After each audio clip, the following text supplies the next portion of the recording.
할렐루야. 네, 오늘 말씀은 예수님께서 제자들을 세상으로 파송하시면서 하신 말씀입니다. 먼저 25절에서 이렇게 말씀합니다. 제자가 그 선생 같고 종이 그 상전 같으면 족하도다. 그 집주인을 바알세불이라 하였거든. 하물며 그 집 사람들이라. 여기서 우리가 눈여겨볼 말씀은 그 집 사람들이라 라는 말씀이죠. 우리가 그 집 사람들 하면은 그 집의 주인에 속한 사람들, 같은 부류, 이렇게 한 가족을 이렇게 나타냅니다. 예수님께서 이 땅에 오셔서 많은 사역을 하시는데요, 그 중에 이 귀신을 쫓아내는 사역을 하셨습니다. 사람들은 그런 예수님을 바알세불, 귀신의 왕이라고 비방하였죠. 예수님이 복음을 전하다가 사람들에게 온갖 오해와 비방과 공격을 받은 것을 우리가 알 수 있는데, 오늘 이 집 사람들 통해서 그에 속한 이 제자들도 예수님처럼 같은 비방과 공격을 받을 것임을 우리에게 말씀하고 있습니다. 이 말씀은 예수님의 자녀라면은 그를 믿는 사람은 누구든지 이 땅에서 예수님이 받으신 그 고난을 받는다는 것이죠.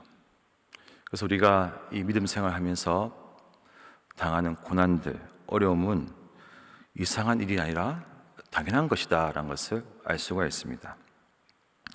사랑하는 성도 여러분, 혹시 내가 지금 믿음 생활로 인하여 환난과 핍박, 고난 중에 있습니까?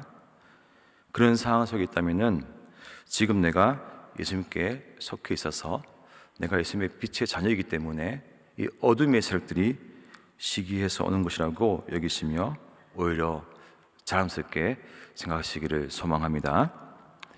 우리가 믿음의 삶이기에 이 고난 당한 일이 당연한 일이지만은 때로는 이 고난이 꺼려지고 무섭기만 한 것이 사실이죠. 이 제자들 역시 그러한 두려움이 있기에 예수님은 그들에게 오늘 두려워하지 말라라고 말씀하고 있습니다. 오늘 말씀 26절의 말씀부터는 두려워하지 말아야 할 이유에 대해서 말씀하고 있죠. 26절에서 이렇게 말씀합니다. 그런즉 그들을 두려워하지 말라. 감추인 것이 드러나지 않을 것이 없고 숨은 것이 알려지지 않을 것이 없느니라.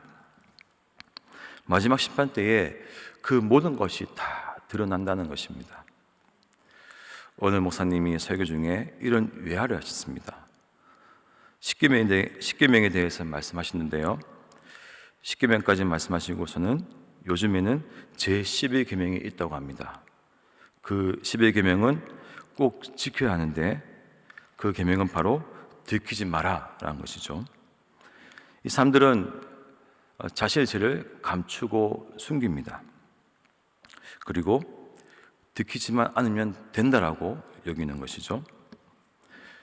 이 세상이 들키지 않으면 된다라고 생각하면서 온갖 수단과 방법을 가리지 않습니다. 때로는 진실이 거짓에 감추이거나 오히려 거짓이 더 화려하게 보일 때가 있습니다. 하지만 심판 때에는 그 모든 행위와 그 일들은 하나님 앞에 다 드러나게 된다는 것이죠. 우리가 살아갈 때에 하나님께 감출 것이 없습니다. 하나님은 다 아십니다. 그리고 우리가 믿음 생활할 때에 남들이 몰라준다 할지라도 우리 하나님께서는 다 아시고 다 헤아리신다는 것이죠. 그러므로 두려워하지 마시고 더욱더 하나님 앞에서 성실히 거룩을 감당하고 하나님의 뜻을 이루어가시기를 소망합니다. 우리가 고난 두려워하지 않을 또 다른 이유에 대해서 28절에서 말씀하는데요, 28절에서 이렇게 말씀합니다. 몸은 죽여도 영혼 능히 죽이지 못한 자들을 두려워하지 말고 오직 몸과 영혼을 능히 지옥에 멸하실 수 있는 이를 두려워하라. 옛말에 사람이 제일 무섭다고 하죠.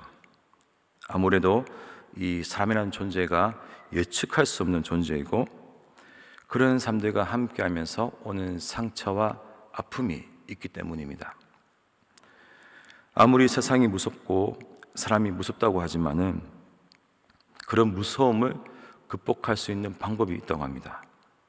바로 하나님을 무서워하면은 그 두려움이 사라진다고 하는 것이죠.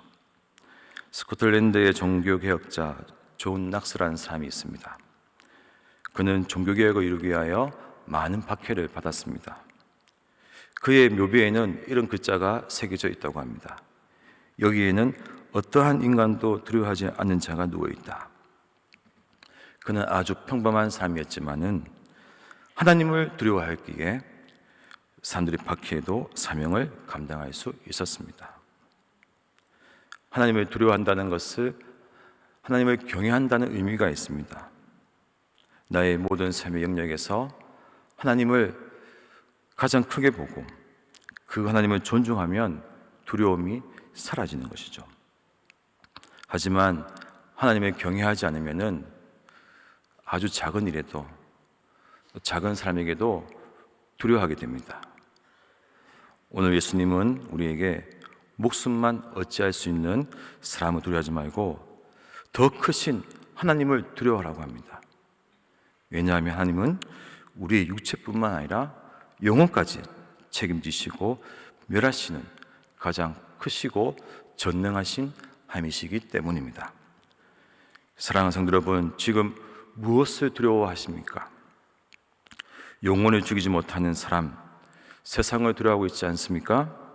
오직 하나님만을 경외하셔서 이 세상에서 담대하게 살아가시기를 소망합니다. 계속해서 두려워하지 않을 이유에 대해서 말씀하는데요, 29절에서 이렇게 말씀합니다.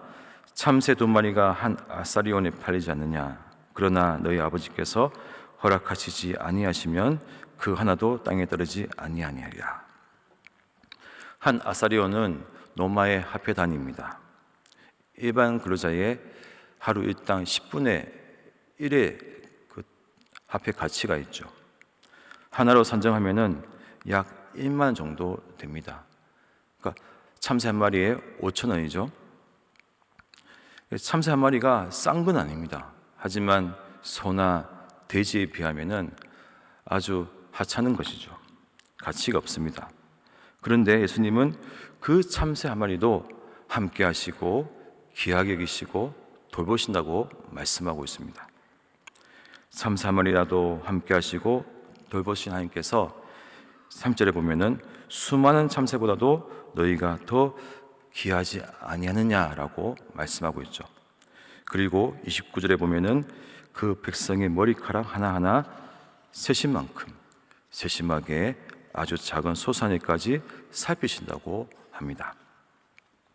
상상을 해보면은 우리가 지구에서 달을 보면은 그 달의 세심한 모습이 보이지 않습니다. 달에서 지구를 보면은 지구의 동그란 모양만 보이겠죠. 근데 지구 안에 있는 산과 자동차, 집, 사람은 보이지 않습니다. 우리 하나님께서 온 우주를 보신다면은 그 지구는 아주 작은 점에 불과하겠죠. 사람은 더욱 그러할 겁니다. 그런데 하나님께서는 그 백성의 한 사람 한 사람 이름까지 아시고 그 머리카락 세신 만큼 아주 자세히 자세하게 아시고 우리를 살피시고 돌보신다는 것입니다. 우리가 이 땅에서 믿음의 여정의 길을 걸어갈 때에 직장에서, 학교에서, 가정에서 우리가 어디에 있든지 어떤 상황 속에 있든지 내가 실패의 순간에 있을지라도 하나님은 우리와 함께 하시고 돌보고 계십니다. 믿으십니까? 그래서 우리는 두렵지 않습니다. 사랑하는 성도 여러분, 여러분이 지금 어떤 상황 속에 있으십니까? 항상 나와 함께 하시고 돌보시는 그 하나님을 기억하시기를 바랍니다. 이스라엘 백성들이 출애굽하여서 광야길로 나아가실 때에 홍해를 만나게 됩니다. 하나님께 순종했는데 어려움을 당한 것이죠. 앞에는 홍해가 막혀 있고 뒤에는 애국 군대가 쫓아오고 큰 어려움이었습니다. 그 어려움이 왔을 때에도 하나님은 함께 하셨고 홍해를 가르시고 그리고 애국 군대를 무찔러 주셨습니다. 그리고 광야의 긴 여정길에서 매일매일 만나와 메추라기를 보내주셨고 그리고 물을 주셨습니다. 하나님께서 매일매일 채우시고 돌보셨기에 그들이 광야길을 무사히 통과할 수 있었습니다. 돌아보면은 요셉이 애굽의 노예로 팔려가고 감옥에 갇히고 이러한 순간들이 요셉에게는 큰 어려운 순간이었지만은 돌아보면 그 땅에 극심한 가뭄이 올 것을 아시고 하나님께서 요셉을 먼저 애굽으로 보내셔서 총리가 되게 하셔서 그와 가족들을 극심한 가뭄 가운데도 번창하고 잘 사도록 인도하셨고 그 가족들이 이스라엘 민족을 이루고 가나안 땅을 정복하시도록 하나님께서 돌보신 그러한 은혜가 있었음을 우리는 성경의 이 전체 맥락에서 알 수가 있습니다. 그 이스라엘 돌보시고 인도하신 하나님께서 오늘날 지금 이 순간 여러분 한 사람을 돌보시고 함께 하십니다. 그 머리카락까지 세심반 되셔서 우리를 도우시고 작은 일부터 큰 일부터 상관없이 언제나 함께하고 도우십니다. 그러므로 두려워하지 마시고 더욱더 주님만 바라보시고 믿고 사시기를 축복합니다. 사랑하는 성도 여러분, 우리가 살아가는 오늘날 이 현실이 너무나 혼란스럽고 앞으로 어떻게 될지 걱정이 가득한 세상입니다. 하지만 우리가 이 땅에서 믿음의 삶을 감당하고 두렵지 않을 이유가 무엇인가요? 현실이 비록 혼란하고 어렵지만은 불완전하지만은 우리가 믿고 따르는 하나님이 완전하신 하나님이시기 때문입니다. 가장 크고 전능하신 하나님, 그 하나님께서 내가 어떤 상황 속에 있든지 나와 함께 하시고 돌보고 계십니다. 그리고 가장 좋은 길, 완전한 길, 최고의 길로 인도하고 계십니다. 그 하나님을 믿고 의지하셔서 우리 하나님께서 우리에게 예배해 놓으신 그 은혜와 사랑을 누리시고 오늘 하루도 담대하게 승리하시는 우리 모두가 되시기를 기도하고 축복합니다. 우리 함께 기도하시겠습니다. 아버지 하나님 감사합니다. 언제나 우리와 함께 하시고 돌보신 그 하나님의 크신 은혜로 말미암아 우리가 지금 이 순간에도 안전하고 채우심을 받고 풍성한 은혜를 누릴 수 있음을 고백하게 됩니다. 아버지, 우리가 매 순간 이러한 주님을 기억하고 그 주님만 믿고 바라보아서 하나님께서 예배 놓으신 가장 좋은 길, 은혜의 길로 나아가는 우리 모두가 되게 하여 주시옵소서. 아버지 하나님, 우리 포도원길을 늘 기억하여 주시옵고 아버지, 우리 교회를 향한 그 하나님의 뜻과 그 일들이 이 땅에 이루어져서 이 땅이 새로워지고 변화받는 귀한 은혜를 허락하여 주시옵소서. 우리 담임 목사님 늘 축복하여 주시옵고 아버지 하나님, 그 모든 사역마다 하나님께서 기름 부어주시고 능력으로 함께하여 주시옵소서.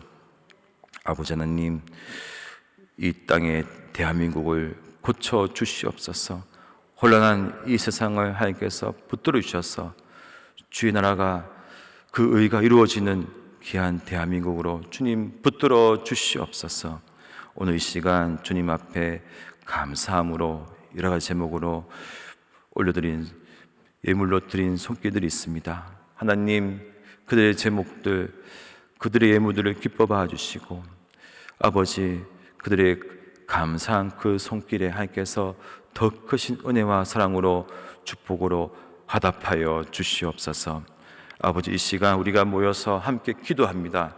주님, 기도할 때에 하늘문을 열어 주시옵소서. 그 모든 제목들 응답하여 주시옵소서. 살아계신 예수님의 이름으로 기도하옵나이다. 아멘.